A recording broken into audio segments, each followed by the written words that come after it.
A ver, pensemos un poco.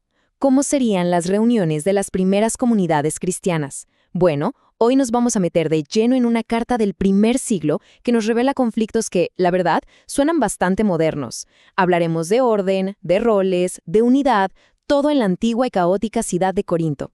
El autor, el apóstol Pablo, arranca con una felicitación, ¿no?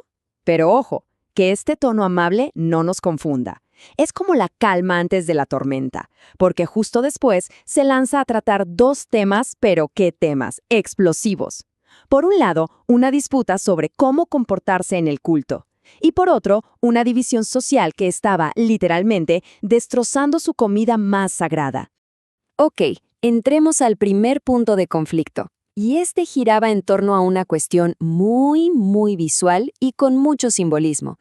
¿Cómo debían presentarse hombres y mujeres al momento de orar o profetizar en público? Un tema que generaba bastante tensión. Para sostener su punto, Pablo plantea una especie de estructura teológica, usando el concepto de cabeza. A ver, en esa cultura, cabeza podía significar autoridad sobre alguien, pero también fuente u origen de algo. Entonces, lo que hace es presentar una cadena de relaciones. Dios es la cabeza de Cristo, Cristo es la cabeza del varón y el varón la cabeza de la mujer, haciendo referencia, claro, al relato de la creación. Y bueno, toda esta idea de la cabeza se aterriza en algo súper práctico y visual, el tema de cubrirse la cabeza. Hay que pensar que en esa cultura el honor y la vergüenza eran, importantísimos. Así que la apariencia en el culto no era un detalle menor, era una declaración pública sobre cómo entendían el orden divino. Pero Pablo no se queda ahí, Sigue sumando argumentos. O sea, echa mano de todo. Se va al relato de la creación en el Génesis. Menciona la presencia de los ángeles. Apela a lo que ellos veían como el orden natural de las cosas. Y hasta dice, miren, así se hace en las otras iglesias. Básicamente presenta un caso muy completo desde varios ángulos. Ok, pasemos a lo siguiente. Porque si el tema de los velos era una grieta en la comunidad, lo que viene ahora, eso era un terremoto. Un problema que amenazaba con derrumbar el mismísimo corazón de su vida juntos, la cena del Señor. Y acá, ¡guau!, del tono de Pablo cambia radicalmente. Se acabaron las felicitaciones. Sus palabras se vuelven súper filosas. Básicamente les dice que sus reuniones, en lugar de hacer bien, estaban causando un daño terrible. El problema central era este. Había divisiones, bandos. Y no hablamos de simples diferencias de opinión, no. Era una fractura social profunda que se estaban trayendo de afuera, del mundo, y la estaban metiendo justo en el centro de su vida como comunidad.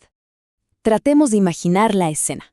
Lo que se suponía que era una cena para celebrar la unidad se había convertido en una especie de sálvese quien pueda. Cada quien llegaba y se apuraba a comer lo suyo sin importarle en lo más mínimo los demás. Un desastre. Y el resultado de esto era, una escena francamente vergonzosa y súper injusta. Por un lado, los miembros más pobres, que seguro eran esclavos o trabajadores que llegaban tarde y con las manos casi vacías, se quedaban con hambre. Y por el otro, los más ricos se daban un banquete y hasta terminaban borrachos. Tremendo. La pregunta que les hace Pablo es como un puñal directo al corazón. Les dice, ¿acaso no se dan cuenta? ¿Están menospreciando a la iglesia de Dios y avergonzando a los que no tienen nada? Con esto los obliga a mirar de frente la horrible realidad de lo que estaban haciendo. Frente a este desastre, la solución de Pablo no es simplemente poner más reglas. No, va mucho más profundo. Los transporta de vuelta al origen, al momento preciso en que se instituyó esta cena, para que recuerden su verdadero significado. Y Pablo deja algo bien claro. Esto que les enseñé no me lo inventé yo. Afirma que lo recibió directamente del Señor Jesús y sitúa ese momento en la noche más terrible de su vida, la noche en que fue entregado.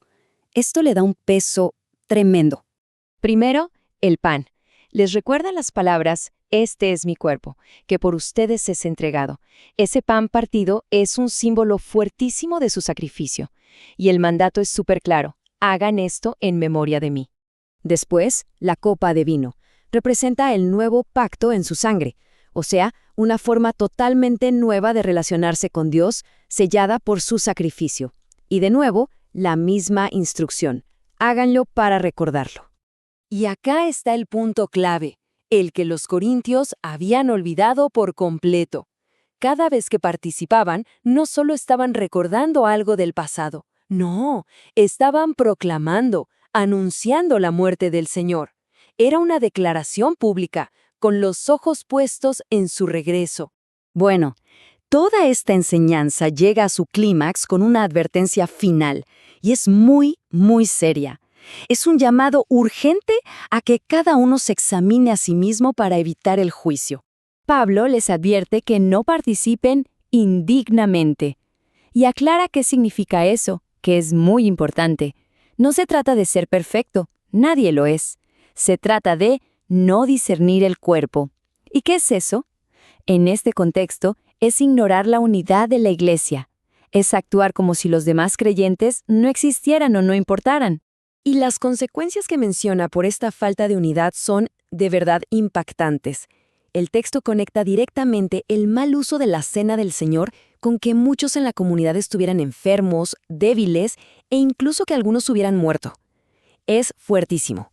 Entonces, al final, la solución práctica que da es bastante simple pero a la vez muy profunda.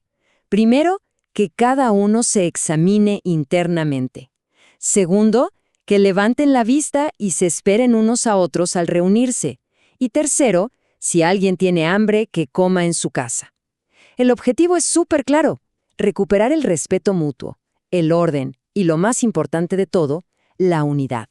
Y bueno, todo este recorrido por la iglesia de Corinto nos deja con una pregunta que resuena hasta hoy. Si las prácticas de una comunidad, la forma en que sus miembros se tratan unos a otros, es el reflejo real de lo que creen, entonces, ¿qué dice el comportamiento en nuestras comunidades sobre lo que de verdad creemos?